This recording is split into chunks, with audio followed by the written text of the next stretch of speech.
سەرۆک ئەردوگان دوای نەخۆشیەکەی و لە یەکەم گرتبوونەوەدا ڕۆژی شەممە لە درێژەی هەڵمەتی سەرۆکایەتیدا لە ڕۆژئاوای تورکیا دەرکەوتەوە و بە توندی ڕەخنەی لە ڕکەبەرە سەرەکیەکەی گرت. ئەردوگان گەیشتە شاری ئیزمیری بەندەری و جەماوەرێکی گەورە کە ئاڵایەن دەشەکانەوە بۆ چەندان کاتژمێر لە بەرتشتی خۆری گەرمدا چاوەڕوانی ئەردوگانیان دەکرد. لەوێ ژمارەیەکی زۆر لە لایەنگرانی لە قەڵاو بنکەیەکی ئۆپۆزیسیۆن ئامادەی گرتبوونەوەکە بوون. ئێمە لە پارلماندا و توێژمان لەگەڵ ڕێکخراوە تیرۆریستەکان نەکرد وەک لەگەڵ بەڕێز کەماڵ. خوشکان و برایان لێتان دەپرسم کایە بەڕێز کەماڵ گفتوگۆی چی لەگەڵ نوێنەرانی قەندیل کرد لە پشتی دەرگای داخراوەوە لە نێو پارلماندا؟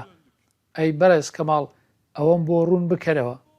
لە دەرکەوتنەکەدا سەرۆک ئەردوگان هیچ نیشانەیەکی ئەو نەخۆشیی نەبوو کە بەهۆیەوە لە هەفتەی ڕابردوودا ناچار بوو بۆ ماوەی 3 ڕۆژ نەتوانێت بەشداری لە بۆنە سەرێکیەکاندا بکات. ئەوەش بە 2 هەفتە بەر لە هەڵبژاردنە گرنگەکان لە تورکیا، واتە هەڵبژاردنەکانی سەرۆکایەتی و پەرلەمانی کە دەبێتە سەختترین ئاستەنگ بۆ ئەردوگان هەتا ئێستا دوای 20 ساڵ لە دەسەڵات.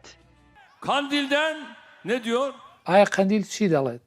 دەنگ بۆ کلیستار ئۆغڵو بدەین. ئایا قەندیل چییە؟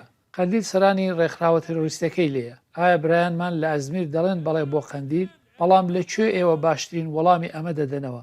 ڕۆژی 4 مانگی 5 لەسەر سندوقەکانی دەنگدان ئەو وەڵامە بدەنەوە. ڕەجەب تەیب ئەردوگان سەرۆک کۆمار بۆ نزیکەی 40 خولەک بە دەنگێکی بەهێز قسەی کرد و گاڵتەی بە ئۆپۆزیسیۆن کرد و مەسەلەی تیرۆریزمی وروژاند و گوتیشی کە تەنها ئەو دەتوانێت گەشەکردن بۆ تورکیا دەستەبەر بکات. وتەکانی ئەردوگان بە شێوازێکی شەڕەنگێزانە بوو، ئەوەی لایەنگرانی دڵنیا کردەوە هاوکات ڕەنگە ڕەخنەگرانیشی نیگەران کردبێت.